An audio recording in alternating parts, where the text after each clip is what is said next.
There are lots of different ways that we can watch movies from our phones and tablets, but this way is the best.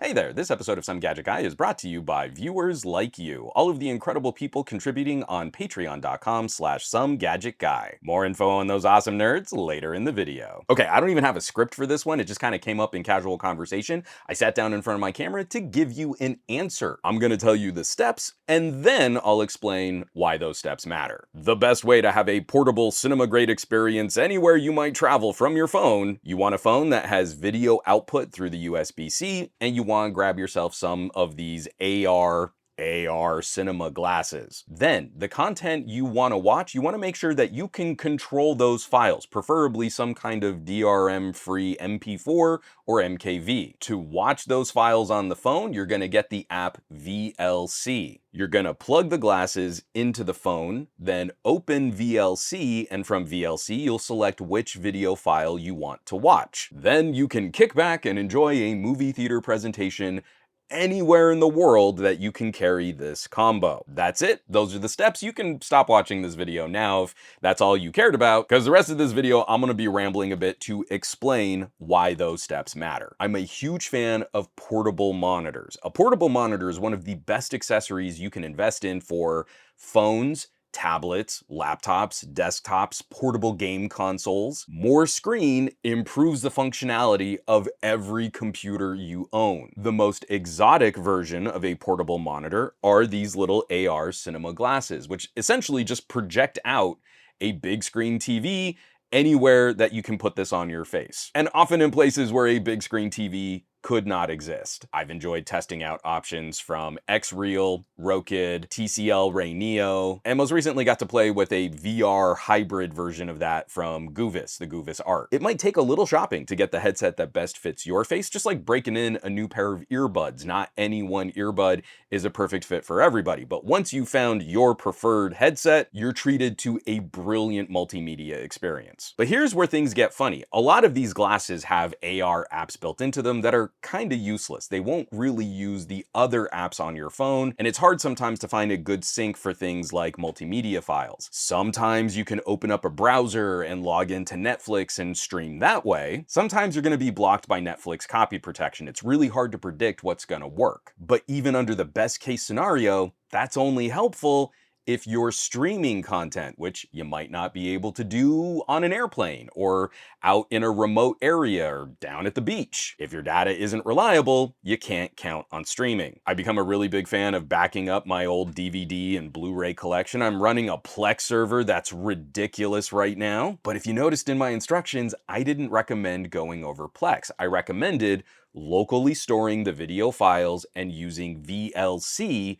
as the way to consume this content. There are several very good reasons why we want to use VLC. First of all of these headsets so far are in a 16:9 aspect ratio, very similar to most computer monitors and most TVs. But our phones are increasingly skinnier than that, between 18:9 to 22:9, depending on the outer display ratio. So that gets real annoying because you permanently have letterboxing gaps. You get black bars on the top and bottom of any landscape-oriented content. We are so long overdue a phone getting plugged into a TV or some glasses or a monitor, just recognizing that other display's aspect ratio and properly filling out the whole screen, but I digress. There is a fix for this in Android. Not many developers take advantage of this one little tweak that we can add to Android apps, which will recognize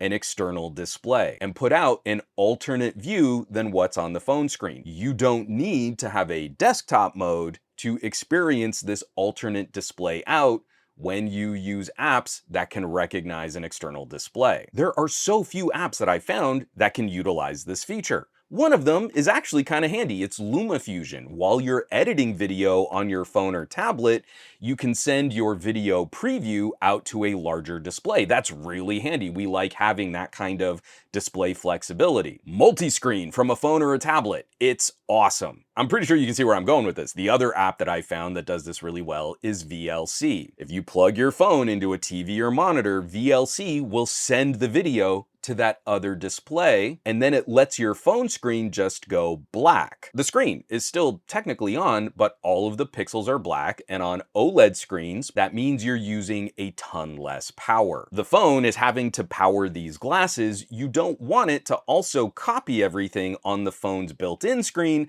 That is a waste of electricity, which is why it is so fundamentally stupid that when we plug these glasses into this phone and we stream something from Netflix or Disney Plus or Amazon, the phone has to keep its screen on and it's just mirroring all that content and just killing your battery life. VLC allows you to watch any downloaded content, turns that screen off, and it saves you a little extra runtime. I would love to see other developers take advantage of this alternate view output mode. Just think about what you could do with like gaming. You could put the game up on the main screen and then have like a controller interface or like a map for a racing game on the phone screen. We've seen a couple companies dabble with that. Red Magic and Asus have these kinds of mixed output modes, but I'd really just love to see developers across the board start taking more advantage of it directly. And this is going to be less of a concern for folks who have phones that have proper desktop modes. You could look at an Honor Magic Desktop, any of the Motorola phones that have some kind of desktop ready for type of view.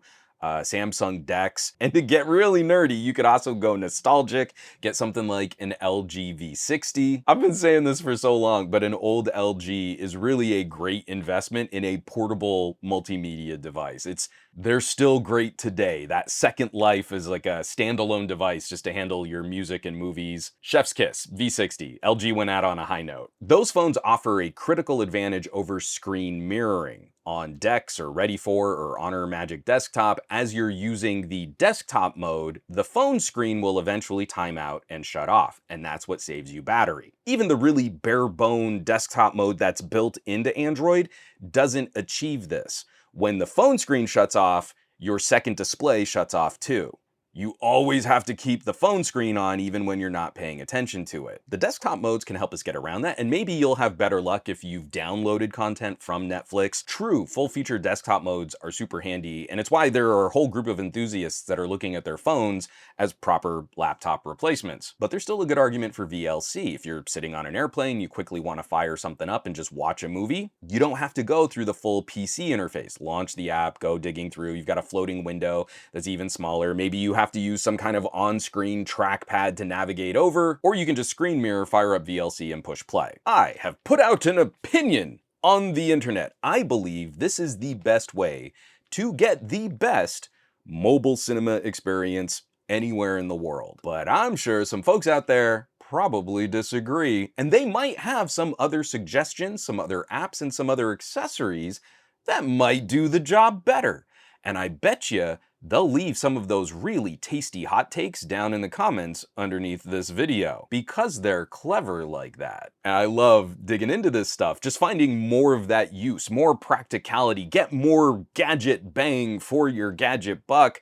And this video specifically was kind of born out of some of those conversations on my Discord, my private Discord, and my Patreon. The folks who get to see the results of all of my testing and editorials and reviews first, this list of names scrolling by on your screen right now, these are some of the coolest tech pals in the universe, and they're directly responsible for helping to keep the lights on here in the Gadget Lab. A huge thank you from the bottom of my heart, as none of this stuff would be possible without their support. So I hope you'll check them out. I hope you'll consider joining the team at patreon.com/SomeGadgetGuy. And of course, you know where you can find me around the rest of the universe at SomeGadgetGuy, basically everywhere. But these days I'm trying to spend a bit more time on the Mastodons, a little on the Blueskis, and a lot less so on the Facebooks and the Threads and the Instagrams.